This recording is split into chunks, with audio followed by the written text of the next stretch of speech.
Hello my dear friends, स्वागत है आपका मेरे चैनल में।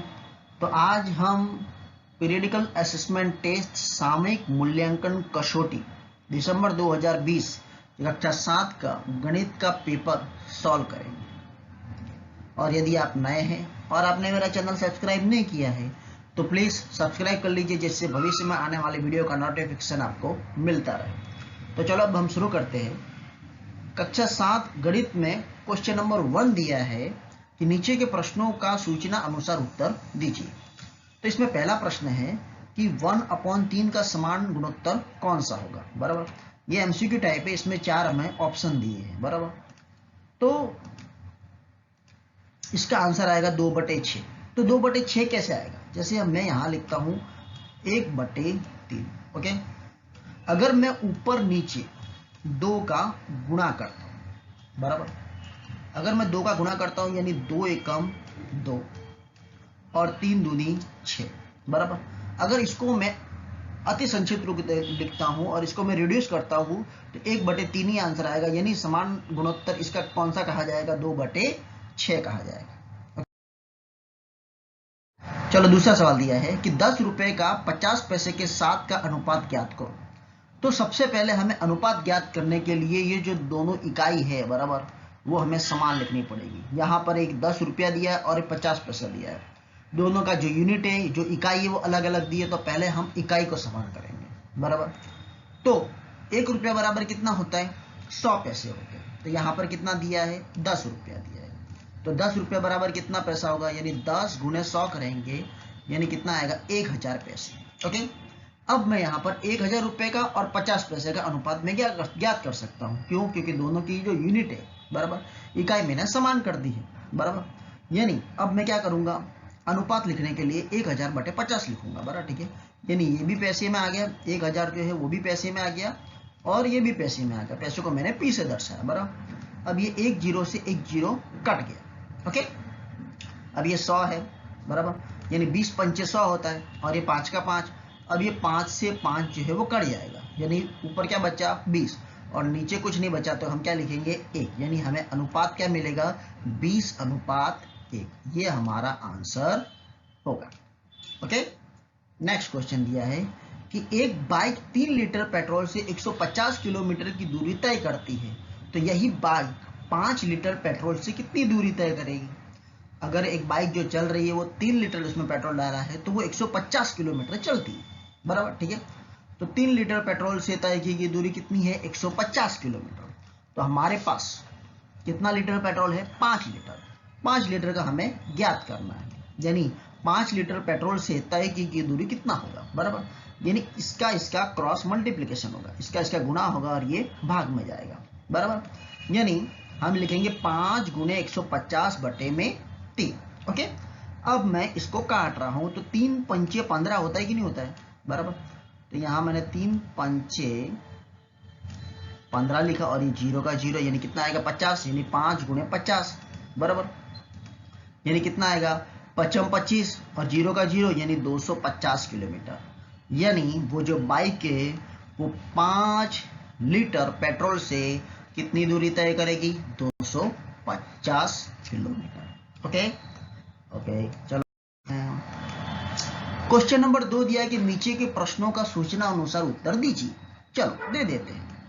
पहला सवाल दिया कि दिए गए अपूर्णांक को प्रतिशत में बदलो। बराबर, तो हमेशा याद रखो कि हमें कोई भी प्रतिशत में बदलना है तो हम किससे गुणा करेंगे? 100 से गुणा करेंगे। बराबर, यानी मैंने यहां लिख दिया 4/5 गुणे 100। ओके, अब इसको मैं काट रहा हूं। कैसे काटेंगे भाई? अब 5 को अगर मैं 100 से भाग दूंगा तो कितनी बार जाएगा? 5 दूनी 10। ओके, और ये जीरो का जीरो, यानी कितना आएगा? 20 आएगा। यानी मैंने यहां लिख लिया 4 गुणे 20। ओके, अब इसका ऐसे गुणा करो, 4 दूनी कितना होता है? 8 और जीरो का जीरो, यानी कितना होगा? 80। यानी कितना प्रतिशत आएगा? 80% आएगा। किसका? 4/5 का। ओके, चलो दूसरा सवाल। दिए गए दशमलव अपूर्णांक को प्रतिशत में बदलो। हमें इसको भी प्रतिशत में बदलना है, दशमलव में दिया है। नियम एक ही है हमारा, अगर हमें प्रतिशत में बदलना है तो हमें 100 से गुणा करना पड़ेगा। बराबर, यानी मैं यहां लिखूंगा 0.04 गुणे 100, बराबर। अब मैंने ये जो दो संख्या बाद पॉइंट है वो मैंने हटा दिया, इकाई और दहेज पर से, बराबर। यानी नीचे कितना आएगा, 2 शून्य आएंगे, यानी 100 आएगा। ओके, अब मैंने ये 100 से ये 100 काट दिया है, बराबर, ठीक है, क्योंकि ये अंश में और हट में यानी कट जाएगा। कितना बचा हमारा, 4, यानी हमारा 4%, ये हमारा आंसर आएगा। ओके, अगला सवाल दिया कि दिए प्रतिशत को दशमलव पूर्णांक में बदलना। हमें इसको ये प्रतिशत दिया है, इसको दशमलव पूर्णांक में बदलना है। अगर हम प्रतिशत में बदलते थे तो 100 से गुणा करते थे, और दशमलव पूर्णांक में बदलना है यानी ये प्रतिशत हट जाएगा, यानी नीचे कितना आएगा, 100 आएगा, बराबर। ये याद रखना, यानी ये दो बिंदु जो है वो हट जाएंगे तो नीचे 2 जीरो आ जाएगा, यानी 40/100 आ गया। ओके, अब ये 4 से ये 0 से मैंने 0 काट दिया, यानी कितना बचेगा, 4/10 बचेगा। अब मैं एक संख्या बाद पीछे से 10, नीचे 10 है, बराबर, ठीक है, तो एक संख्या बाद पॉइंट लगेगा। 2 10 हो, सॉरी, यानी 100 हो तो 2 संख्या बाद, 1000 हो तो 3 संख्या बाद, यानी मैं यहाँ पर इसको भाग दूंगा तो मुझे कितना मिलेगा, 0.4, बराबर। डायरेक्टली हम कर सकते हैं, यहाँ 4 है, 10 है, यानी एक संख्या बाद पीछे से एक संख्या बाद पॉइंट लगा लो, बराबर, यानी 0.4, ये हमारा दशमलव पूर्णांक में हमने बदल दिया। ओके, अगला क्वेश्चन दिया है कि 240 का 15% कितना होगा। देखो यहाँ पे प्रतिशत की साइन है तो नीचे 100 रखना है, और प्रतिशत में बदलना है तो ऊपर 100 रखना है। इतना याद रखो। तो मैं यहाँ क्या करूंगा, 240 गुने 15/100, ये 15 है, बराबर, ठीक है, प्रतिशत है, यानी नीचे कितना आएगा, 100 आएगा। अब ये एक जीरो से मैंने ये एक जीरो काट दिया, ऊपर और नीचे अंश और हर में कट गया। ओके, अब ये 15 है और ये 10 है, किसके पाड़े में आता है, 5 तियो 15 और 5 दूनी 10 आता है, बराबर। यानी मैंने यहाँ लिख लिया 15 है तो 5 तियो 15 लिख दिया, और यहाँ 10 है तो मैंने 5 दूनी 10 लिख लिया, बराबर। अब ये ऊपर से नीचे ये 5 और 5 कट जाएगा। ओके, और कुछ कट रहा है भाई, 2 का पाड़ा अगर मैं 12 बार पढ़ूं, बराबर, तो 24 आता है, 12 दूनी 24। ओके, और ये 12 गुणे 3 करूं तो कितना होगा, 36, बराबर, कितना होगा, 36, यानी 240 का 15% कितना मिलेगा हमें, 36 मिलेगा। ओके, नेक्स्ट अगला सवाल दिया कि नीचे के प्रश्नों को हल कीजिए, बराबर। यहाँ पर पहला सवाल दिया है कि रमीला ने एक साइकिल 2000 रुपए में खरीदी और 2500 रुपए में बेची, तो उससे कितने प्रतिशत लाभ हुआ, बराबर। हमें लाभ भी ज्ञात करना है, उसका प्रतिशत भी ज्ञात करना है। तो हमें यहाँ पर क्रय मूल्य कितना दिया है, क्रय मूल्य हमें 2000 दिया है, और विक्रय मूल्य यानी हमने जिस कीमत में उसको बेचा है, बराबर, सेलिंग प्राइस, वो हमें कितना दिया, 2500। 2000 में हमने कोई वस्तु खरीदी है और उसे 2500 में बेचा, यानी हमें 500 रुपए का लाभ होगा, यानी लाभ का सूत्र लिख लो, विक्रय मूल्य माइनस क्रय मूल्य, बराबर, बड़ी संख्या में से छोटी संख्या को घटा दो, लाभ होगा। विक्रय मूल्य कितना दिया है, 2500 रुपया, तो मैंने लिख लिया 2500 रुपया। क्रय मूल्य कितना दिया है, 2000, तो मैंने लिख लिया 2000।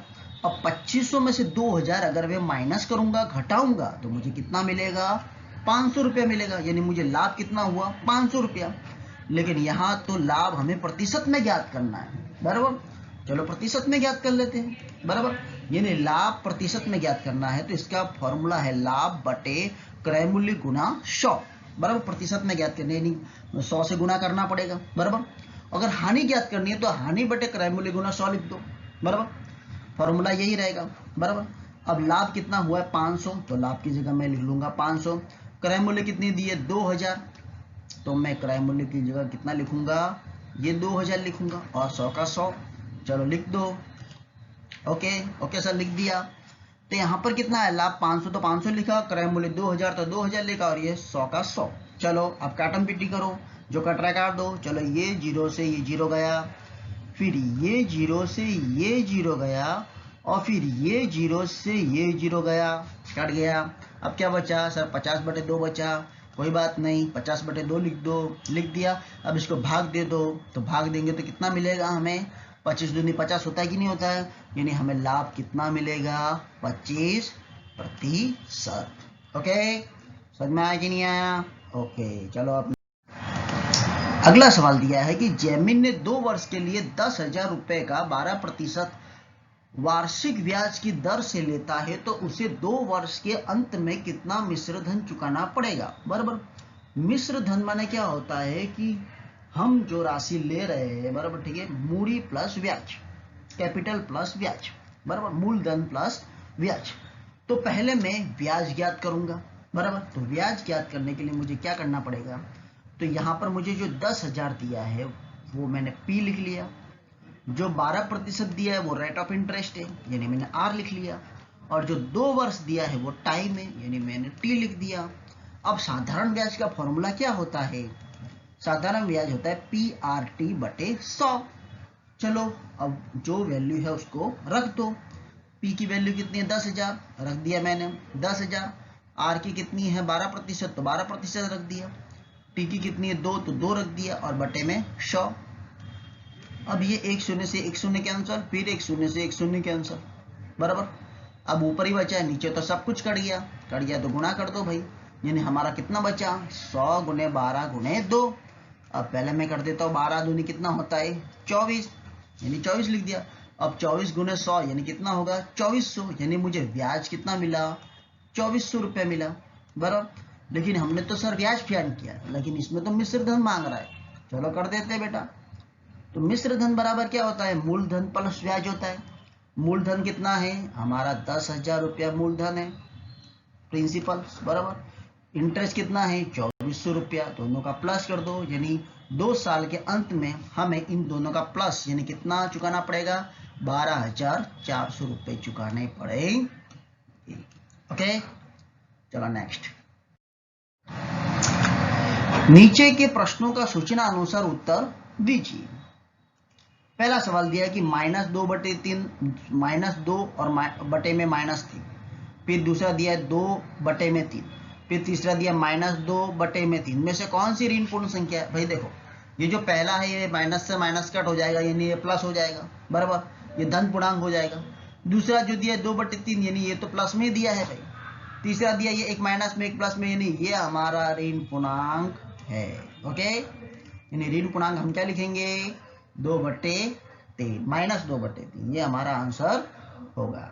ओके, चलो अगला सवाल कि -36/48 का अति संक्षिप्त रूप ज्ञात करो, बराबर। चलो तो ये हम कौन सा पढ़ा पढ़ेंगे जिसमें 36 भी आता है 48 भी आता हो, याद करो। तो याद करने पे हमें मिला कि 12 3 36 होता है और 12 चौक 48 होता है। हाँ बिल्कुल सही है, 12 3 36 और 12 चौक 48, यानी इसकी जगह मैंने ये लिख दिया। अब ये 12 से ये 12 कट हो जाएगा, बराबर। कितना बचा 3/4। अब इसका रिड्यूस होगा नहीं होगा, बराबर, इससे ज्यादा रिड्यूस होगा नहीं। ये माइनस अब इधर है तो इधर आ जाएगा, यानी -3/4 हमें आंसर मिलेगा।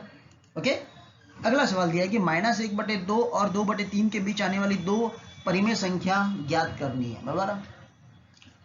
तो पहले मुझे क्या करना पड़ेगा, ये जो हर दिया है दोनों का मुझे समान करना पड़ेगा, बराबर। तो समान करने के लिए मैं क्या लूंगा, एलसीएम लूंगा, लॉसा लूंगा, यानी 2 तिया 6, 3 दूनी 6 होता है। यानी मैंने यहाँ पर फर्स्ट टर्म में ये 3 का गुना ऊपर और नीचे किया, और ये 2/3 में मैंने 2 का गुना ऊपर नीचे किया, यानी 3 दूनी 6 और 3 दूनी 6 हो गया, बराबर। अब गुणा कर लो, तो गुणा करूंगा तो कितना मिलेगा मुझे 3 एकम 3 यानी -3, 3 दूनी 6 यानी 6, और 2 दूनी 4 यानी यहाँ पे 4, और 3 दूनी 6 यानी यहाँ पे 6। ओके, अब इसके बीच की संख्या मुझे लिखनी है, बराबर। तो इसकी बीच की संख्या मैं आसानी से लिख सकता हूँ, बराबर। -3 है तो -2/3 लिखो, -1/6 लिखो, +1/6 लिखो, 2/6 लिखो, 3/6 लिखो, सब इनके बीच की ही संख्या है। ओके, चलो नेक्स्ट। पांचवा सवाल दिया है कि नीचे के प्रश्नों का सूचना अनुसार उत्तर दीजिए। तो यहाँ पे पहला सवाल दिया है कि किसी संख्या के उसके व्यस्त के साथ गुणाकार की कीमत कितनी होगी। चलो 1 है, कैसे होगी ये, चलो 1 बताता हूँ कैसे होगी। जैसे मैंने यहाँ पे लिखा 2/3, बराबर, और उसका मैंने व्यस्त लिखा, यानी उसका उल्टा हो जाएगा, यानी 3/2 हो गया। यानी 3 से 3 जो है, बराबर, ये 3 से 3 कट गया और ये 2 से 2 कट गया, बराबर। यानी कितना बचेगा, कुछ नहीं बचा, यानी कितना लिखेंगे अब 1 लिखेंगे। इसलिए इसकी गुणाकार में किसी भी संख्या के उसके व्यस्त के साथ गुणाकार की कीमत कितनी होती है, 1 होती है। ओके, अगला सवाल दिया है कि 2/3 और 3/2 का जोड़ करना है। चलो कर देते हैं। तो इसमें हमें क्या करना है कि नीचे के जो हर है उसको हमें समान लाना पड़ेगा, बराबर। तो यहाँ 3 दिया, यहाँ 2 दिया, यानी हमें क्या लेना पड़ेगा, लसाअ। तो यहाँ पर मैं किसका गुणा करूंगा, 3 दूनी 6 होता है, तो मुझे यहाँ पे किसका गुणा करना पड़ेगा, 2 का, इधर साइड। और इधर साइड मुझे किसका गुना करना पड़ेगा, 3 का। इधर साइड मुझे 3 का, इधर साइड 2 का। तो 3 का मैं 2 के साथ गुना करता हूँ, बराबर, ठीक है, यानी मुझे 6 मिलेगा। अगर मैंने नीचे गुना किया तो ऊपर भी करना पड़ेगा, यानी मैंने ऊपर भी 2 लिख दिया। ये प्लस का प्लस और ये 3/2 लिखा। अब मुझे यहाँ 6 करना है, यानी मुझे किसका गुना करना पड़ेगा, 3 का। तो ऊपर भी मैंने 3 का गुना कर दिया, बराबर। चलो अब इसका गुना कर दो, यानी 2 दूनी कितना होता है, 4, तो 4 लिख दिया। 3 दूनी कितना होता है, 6, तो 6 लिख दिया। 3 त्रिका कितना होता है, 9, तो 9 लिख दिया। 2 तिया कितना होता है, 6, तो 6 लिख दिया। अब इन दोनों का प्लस करो, यानी 6 और 6 लासा मिल गया, मैंने एक बार लिख दिया। 4 + 9, यानी 4 + 9 कितना होता है, 13, यानी 13/6 मिल गया। चलो इसका जोड़ हो गया भाई। ओके, अगला सवाल दिया है कि गुणाकार करो -6/5 × 9/11। चलो अब इसका गुणा करो। तो इसका अगर मैं गुणा करूंगा, बराबर, तो कितना मुझे मिलेगा, 9 × 6 = 54, बराबर, और 11 × 5 = 55, प्लस माइनस माइनस, यानी मुझे कितना मिलेगा गुणा करने पर, -54/55। Okay, thank you for watching video.